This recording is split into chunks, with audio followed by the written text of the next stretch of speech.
Welcome to the Melinda Eitzen Show. I'm Melinda. Today we are so fortunate to have Nancy Umphres with us, mental health professional. Welcome, Nancy. Oh, thank you, Melinda. I'm really glad to be here. Oh, I'm thrilled to have you. So I know in the mental health world, there's all different types of mental health professionals. So what's your background or credential? So I'm licensed both as a licensed professional counselor and a licensed marriage and family therapist. And I see about a third families, about a third couples, and a third individuals. And then I've, in the last little bit, begun to do collaborative divorce work. And I've been so fortunate to work with you on those cases. Well, what do you think of it? I think it's fascinating, and I think maybe one of the most fun parts is you have teammates, whereas usually we're alone with the family and it's all confidential, and I work with supervisors and with people in consultation groups, but it's not the same as having someone kind of slogging through it all with you, so I've loved that part of it. I love that too, about collaborative. So for the audience who maybe doesn't know what we're talking about or why a mental health professional would be in a collaborative divorce, explain what the mental health professional's role is on the team. So the mental health professional kind of does two things. One part is they sort of keep the process rolling and keep everything according to the structure that's outlined in a legal provision. It's an actual statute and part of the family code. So there's right ways and wrong ways to do things. And part of my role is to make sure we stay on agenda and make things happen the way they need to. The other piece is that I sort of manage the mental health processes of the clients. I help them do the parenting plan and figure out child sharing, and then any kind of disruption that comes up between the people in the meantime, before they're divorced, we try to manage so that they're able to represent themselves well in the divorce, with the overall goal just being to have the best post-divorce family we can help them create. So just managing whatever comes up, giving them tools, you teach them communication along the way, child development along the way, co-parenting along the way, all in the effort to set them up for success post-divorce. So a lot of education Yes. in your role, but not therapy, right? No therapy, and that's a kind of tricky boundary sometimes. They'd love to draw you in to be their therapist or case manager, but you try to stay very clearly in the role of just information providing, solution generating, kind of helping them solve problems themselves and stay in the kind of the roadmap that we have to get to an agreement. I love collaborative. I've been doing it forever. And for the audience who may not know, both clients have a lawyer. That's a misunderstanding. Sometimes people think it means we just have one lawyer for both. So they have a representative just on their side. But your role, are you in the middle, or are you helping just one of them? I am neutral, which means that I'm as committed to the cause of the marriage dissolution being successful, but not committed to either side. And I don't keep secrets. I talk to the attorneys, tell them what's happening, and I really just try to give them equal footing so that neither feels ganged up on and neither feels like they don't have a place to get questions answered, but stay as neutral as is humanly possible. I love the power of the neutral voice, because I represent someone and everybody knows it, right? So maybe it's the husband, maybe it's the wife. Everybody knows when I say something that, hey, I'm on her side or his side, so to speak. But when you say something, you're on the side of both of them. So it has a lot more power when a neutral says something than when one of the lawyer advocates says something. It's interesting because you have to really work at keeping a stable relationship with both of them so they see you as neutral. And then if I can't sell something any other way, I kind of take the voice of this is what's best for your child or children. And that kind of lets me off the hook a little bit when it's not very believable maybe that I don't have an opinion because I am pushing a little too strongly in one direction or another. I'll always say this is what your child would need based on the knowledge I have and the skills I have as a child development specialist. And that helps. That's a great education piece, because people, hopefully they want to know, hey, with a 2-year-old, is XYZ appropriate schedule? And it's very different what we might think makes sense for a 2-year-old than a 12-year-old. Exactly. And we're trying to create a durable decree that will age well. We don't want these people turning up in court every 3 years. So you try to kind of educate them as to how things might change, what they might do to tweak a system later that works for their little bitty ones, but may be just way too many transitions, say for older children. That's just something that's kind of tried and true, that a small child will need to see each parent more often and won't be able to go as long between changes, and they won't mind the transitions as much. The older kids hate the transitions and can go quite a long time without seeing one parent or the other. Yes. And they have more stuff out of the house where they see the parents at activities, whereas little bitties don't. Right. So that's helpful. I think people would be open to that kind of education on the whole. Well, I think it's so interesting, both for clients and for professionals, what attracts people to collaborative. And I just assumed when I started out that it was what attracted me to it, but it isn't. There's so many different reasons that people would find collaborative attractive. So what made it interesting or attractive to you to work in collaborative? kind of two things happened. Once I got really stressed by helping clients through litigated divorces and being sort of that divorce coach in the background and just seeing so many things happening that were adverse to all the parties and wishing I could change it, and then learning that there was another way was kind of really life-changing. And then the very first time I went to training, and I'm in this room with a bunch of people, and I thought, these are my people. These people talk my language. They're talking about how to resolve things. They're talking about how to cut corners in the client's best interest. They're talking about not making it arduous and difficult. And they communicate, and they're respectful with each other, and they talk about their clients with respect and courteousness, and they don't make jokes of them. And I thought, these are my people.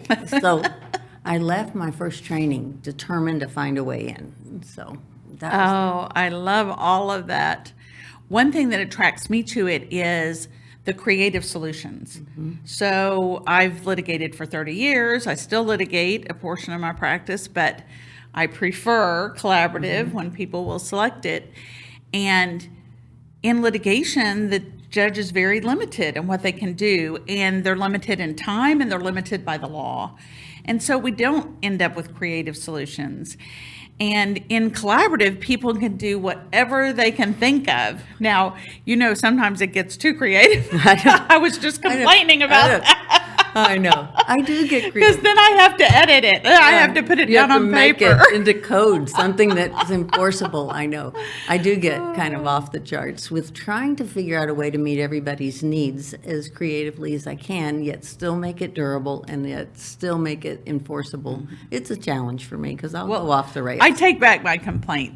I was just frustrated because I couldn't get it on the paper well, but I finally did. You did. It just took a little more effort than normal. But what's nice about that, is it is for that particular family's needs based on their situation. What a nice I know. gift. It's amazing what you can do. And I mean, like, when you think about an equitable distribution of the family's assets, equitable doesn't mean equal, but it almost always gets interpreted as equal. But in collaborative, you've got all of the contingencies and all of the factors that make things not equal, and you can factor those in, both in the child sharing, in the parenting plan, and in the property settlement. So you end up with a decree that takes into account their real circumstances, which the court simply cannot do, because if you don't give them a reason to think it shouldn't be 50-50, it's going to be 50-50. So what have you learned or been surprised by once you started doing these collaborative cases? Most of the things are things I should have known but didn't. Like that people are going to respond to divorce as a threat, and they're going to respond the way they typically respond when they're threatened. So if they retreat when they're threatened, they are going to go AWOL, and they're not going to answer your emails, and they're not going to care how many pleas you make for them to communicate. They go underground because that's what they do when they're threatened. And if there are people that engage in battle when they're threatened, boy, do they engage. And they are needing to hear from you several times a day. Once isn't enough. And just like, oh, that's a lot of engagement. But they're true to form. And once you figure out that's what they do when they're threatened, and you begin to know what is their particular threat, the things that scare them the most, then you're not surprised and you don't take it personally. I think in the beginning, I thought, why won't these people talk to me? What have I done? Have I hurt their feelings? Maybe I wasn't cautious enough. It's not about you. No, they just hide when they're scared. So they go into hiding. And it was good for me to finally put that piece together and just to know that people do what they do. And divorce is scary. And there isn't a good ending to a marriage. It always brings about a lot. You have to face parts of yourself you don't like and parts of your partner you don't like, and worry about a future you can't control. So people are nervous and anxious. So that was a big kind of dawning, like, wait, just let them be people. And I think the other thing that was so surprising to me is how often people continue to act like they're married. Like, they're getting apart, but they still try very hard to draw each other into their same old dances and to reenact that pattern in the marriage that isn't working, and it's why they're leaving. But they are doing it to the bitter end of the divorce. And I was surprised by that. But again, once you see it, then you can manage it. You know, I got an email from a couple that we've worked with for almost a year. And the gentleman was proposing that they go back to marriage counseling. And I was flabbergasted because maybe every day I get a message from him, how soon can we be divorced? Why aren't we divorced yet? But yesterday it was back to secret marriage counseling, and we won't tell anybody. Oh, I've had cases where we've been in knockdown litigation and they're accusing each other of all kinds of things, and then I find out, oh, well, they slept together last night. It's like, whoa. But we're like, what? Excuse me? It's going to be hard for me to tell the judge you're afraid of him or her if you just ran over there for a little. Yeah, it's pretty difficult. So humans are flawed. It's easier to resist change than to go with the change, even when it's the right thing, right? Yes. It is, and that was hard for me as a marriage and family therapist. It's like when the marriage doesn't work, it's like my client dies. I mean, I'm trying to save marriages, not break them apart. But I finally realized sometimes I tried way too hard and for way too long to hold people into a marriage that was just miserable. Yes. And just because I wanted them to not be miserable wasn't going to make them not Wasn't miserable. gonna make it so. So now knowing that they can collaborate if they're so inclined makes me feel a little bit better about those cases that I can't get to resolve in the way where the marriage makes sense and where the kids can thrive. So it helps. Yes. Back to something you said earlier, that you like working with a team. I love that aspect also, because in litigation, of course, we're against the other side.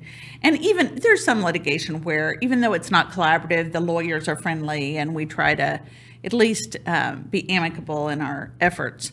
But collaborative is a whole nother level of the team gets to communicate, and we don't have to share all of our communications with them, so that we can truly talk about how do we help them? Like, what do we all need to do together to help them? And I love that so much, because I'm in this, law thing to help people, not to be in a fight. Right. And you don't have to be in a fight to help them. Now, sometimes you do, because somebody's crazy and there's nothing to do but go get a judge to rule. So I'm happy to help those people when we need to. But my preference is when they can do it, why do we need to be ugly? Right. And I love having another professional to say, what do you think? Like, I'm struggling with my own client about something. And I can call you, Nancy, and say, help me. Well, and as you know, I will call you sometimes and say, I'm not sure about the boundary here, or what's going to be the most helpful thing to do. And I would either have to call for legal advice for, the people that my organizations have on retainer, or I would have to go to supervision or go to consultation to get any kind of, because those are the only places where it's confidential. Right. I can't chat with my friend and say, hey, what would you do in this case? Right. So, or my husband too.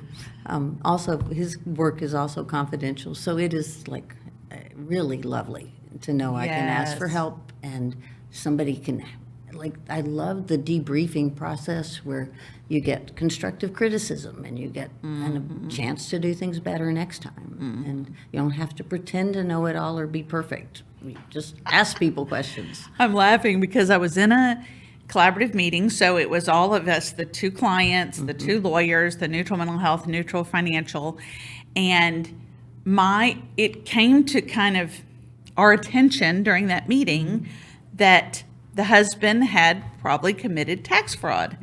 And I said in the meeting, oh my goodness, that's tax fraud. I was just so surprised. But afterwards, the mental health professional in the debrief said, well, Melinda, maybe you didn't have to say fraud. And I was like, but it was. Call it like I see it. Right, but good point, right? Why do I need to call him out and accuse him of tax fraud? So we all have a chance to say, okay, well, that wasn't perfect. We're never perfect, but next time I'll pick my word better. Like, that's problematic. All right. Well, we all need to figure out the best way to deal with this situation. Yes. I didn't need to say this tax fraud. But it is kind of nice that you can shoot straight, and Yes. and that there's an agreement that no mistake will be capitalized on. Like if you Yes. omit something or make a mistake, if I mess up something in the parenting plan, no one goes, aha, we've got a mistake, we'll use that to our client's advantage. It's just simply pointed out and corrected. So it's because we're all working towards the same thing. No one needs an unfair advantage that they get because a professional made a mistake. So Yes, I I really like that. love that too. I know, it's just why can't all cases be like that? It would really be nice. I'm in a litigation case right now where we just did all this discovery. And of course, in collaborative, there's no formal discovery. You get anything, any information you want, you get. But in litigation, we send these formal requests, they respond, they can object. And I'm fighting against my own associates who are helping me because they want to object heavily. And I'm like, why are we objecting? Because I'm so used to collaborative. I know, we should give them Just what they give need. them that information. I'm literally writing in the comments, why are you, I said, I'm not trying to be flippant, but why are we objecting? That is relevant information. Just give it to them. So it does change your mindset, even in litigation, of, I bet hey, it does. let's not fight about everything. Just give it to them. They should just give us what we need so we can assess the case properly. And then we'll know what to do and we'll move forward. I'm helping another client now answer interrogatories. And it's like every word has to be just so, because someone's going to tear that apart rather than look for the intent and the meaning. So in a collaborative case, if No you mis- interrogatory. and if you misspeak, you're allowed to clarify. No one's going to now say, it's in the record that you said this, and Right. it is wrong. And so the tension for clients is much less reduced, I think, because they're in a room where people can easily say, wait, that's not quite right. Yeah, we can take a break. Yes. We can take them in another room and say, calm down. Well, you and I have had a very challenging case together this last year. When you said earlier, deal with disruptions, I had to laugh because has that been the understatement of the world? Yes. And we won't go into the particulars because of the confidentiality, but one thing that's great about this process is if the clients are struggling with their own issues, alcohol, mental health, anything like that that's getting in the way of their ability to parent, to even participate in the divorce process, we can kind of stop down the process and get them resources, right? Yeah, and you asked me about a surprise. That was a surprise to me, that was available, that we could just say, wait a minute, these people aren't healthy enough to continue. We need to do some educating and therapy, and people can go get that help, and we can even be helpful in making that possible. and then wait a bit and start again when they're maybe in a better spot. I didn't really anticipate that kind of involvement of the team, but it's been really interesting to see how it works. Yeah, because since you can't do therapy, right? No. And that, in my opinion, everybody going through a divorce should be in counseling, even if they're not normally. We can refer out, right? And say, hey, go see that. I think you'd be a great match with so-and-so for counseling, or to go to rehab, or to, and we have to be careful again, because we don't want them to think we're diagnosing them or labeling them, but sometimes it's evident. Well, and even the suspicion, say, of substance abuse is going to make the parenting plan different in terms of the child sharing time than if that's not on the table. And if you can get it off the table, then you just get a more durable, clearer plan as to how the children should be shared and how their time should be spent. But if there's just this niggling fear that maybe when the children are with one parent, that there's something really adverse happening, it skews things. So it's kind of nice, just go get it checked out. Yeah, go deal with it. And if you have a little problem, great, go get resources, get a plan, get on track. If you don't have a problem, great, go get somebody third party to say, it's not a problem. It's not a problem. And then we can move forward with some information and some surety. Because as a neutral, I don't have a way of parsing through the information that I get, and everybody's telling a slightly different story, but I want to remove variables that can be removed, so that when we start to make those decisions, we make ones that are reasonable. Yes. So one thing that's interesting about collaborative is every case doesn't look the same, true? Very true. And some, we might have just a little bit of involvement as professionals, and some, like the one we were talking about, we had way more than we ever thought, right?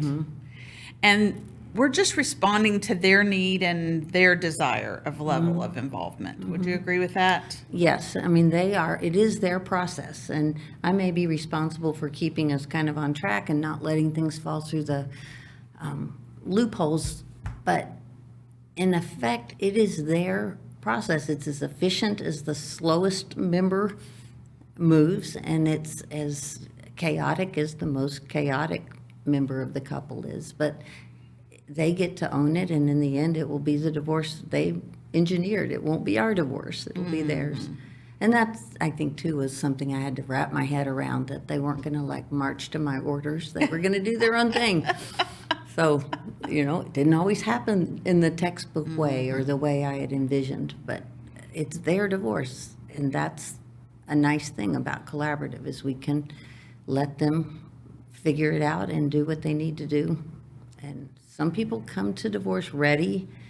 They've made their peace with it. They know it's the right thing. More often, one person is ready and one person is not. And you have to help that person kind of realize that this is happening, and let them catch up as quickly as you can, so that they don't continually undo whatever you do. Right. The neutral we haven't mentioned that is sometimes involved is a child specialist, and I know you've had an opportunity to work with a child specialist. Tell us a little bit about how that works and what that role is. So we're looking for a divorce that meets the needs of the family post-divorce as well as it possibly can. So obviously we want to meet the children's needs, but we don't want to drag them into a legal process and ask parents to interview them or get them on their side, or for us as neutrals to interact much with the kids. So there are people trained specially that understand the process and know how to interview children in a way to let them know that they have a voice but not a vote, but to educate them about what's happening and to listen to them and kind of be able to give a very informed assessment of what they think is in the best interest of the child, particularly around the parenting plan and the child sharing. So you get sort of a neutral that is just the child's advocate, and they report back to the team. And with the child's awareness that they're doing that, the child isn't surprised by that. And and with caveats from the child as to you can say this, but not that. But they are able to give the team direction and help the parents maybe understand some things that maybe they felt betrayed by or were resistant to when it comes to looking at how the kids are going to actually spend their time. Because the people affected most generally are children, because they begin to change location. They actually move households at some frequency, and that is life-changing. The child specialist role is so amazing to me. I know you've had an opportunity to sit with a child specialist and hear their interaction with one or both of the parents, and I had the opportunity with one of my clients to do that, and to understand the role and how they really do draw out some information from the children, but in a very child-friendly way, and give some feedback that maybe the parents were not aware of, but that would really help them to know. Hey, when you do X, that's not working. Right. Stop doing that. Right. Your kid is feeling in a constant loyalty battle between the two of you, and you don't realize, you may think you're never putting them in that place, but here's examples your child could give me that indicate they're feeling that. And, people don't on purpose mess up their kids, but we're just not always aware of what we're doing with kids. I find that all the time as I'm working with kids and families and they're complaining about things. I'm like, I did that. I wish I had do-overs. So, just having a third person point out how your kid's doing, what are the problems, what can we do to remediate some of those or to avoid continuing, it's very helpful. And sometimes the parents think the kids are going to go say, I want to be with mom more of the time or dad more of the time. And often it's really not even about that for the kid. It's they're worried about, where's my pet going to be? Or how am I going to have access to my friends at that other house? We're so self-absorbed that the parent thinks, oh, it's really about me, but it's not. It's about other things in the child's life, and that could be easily, in most cases, we could easily help the child with that. And sometimes not, and we just have to tell them too bad. That's how it works. But often it's something that could make the child feel so much more comfortable with what's going on if we just knew. But they were afraid to say something. They didn't want to upset the parent. They're saying, this happens in litigation all the time. They're telling each parent a different thing. The parents are shocked by that. We're not anymore, right? No. They're pleasing. They're trying to please everybody. Right, because they're ultimately really afraid of some form of abandonment by one parent or the other if they don't toe the line and act very much on each parent's side. And, so many times it's like, will I ever get to go to Grandpa's for the turkey hunt at Thanksgiving again? Or is that now every other year or only, and will one parent be poor and the other one will have resources? Just so many questions that don't have anything to do with which parent do they love the most. Right. Which is what we tend to think it's all about. Yeah. But hopefully they love them both, and that's not even it's not crossing anyone's minds. Yeah. Right. And how often will I be in trouble because I left my soccer cleats at the wrong house? And, they're worried about really practical things a lot of times. How will I remember which parent's picking me up on which day? Yes. It's a huge gift to involve the child specialist, and it doesn't have to be a huge investment. The child specialist could just meet with them a couple of times, but get some really good feedback for the parents. Yes. Tell us about your practice. What area of town do you serve? So people come from all over, but I'm one block south of LBJ and one block west of Hillcrest. So pretty much in that central corridor. And I like being close to the freeways because I do have people that travel a bit. And I tend to get referrals from kind of the same places like we all do. I get families referred by the private schools in town, sometimes by Hillcrest High School, and by ministers in town. And then individuals come in clusters. It's somebody at the manicurist was talking about you, and now I've got all the manicurist clients. That's but funny. it's really fun to have people from all walks of life, and I do quite a bit of reduced fee work, so I have agencies that refer to me because I'm able to do that, which is something that's just a gift that I'm able to do it, and it works out for me. But And do you do in-person only or also some on Zoom? I still see a few people on Zoom, elderly people where transportation's difficult, and there's reasons, but I really prefer to have people in my office if I can. It's just a much fuller experience for me. I have more to work with, kind of by just kind of the feeling in the room. You can see their body language more and have the connection in person. Right, and it seems like we stay on task a little more than when people are on Zoom. They tend to look over the monitor at this and that. They're distracted. I had one lady get up and start changing her laundry out, and I'm like, no, sit back down. This is not laundry time. But, the buzzer went off, and she just unconsciously picked up her phone, and I was like, no.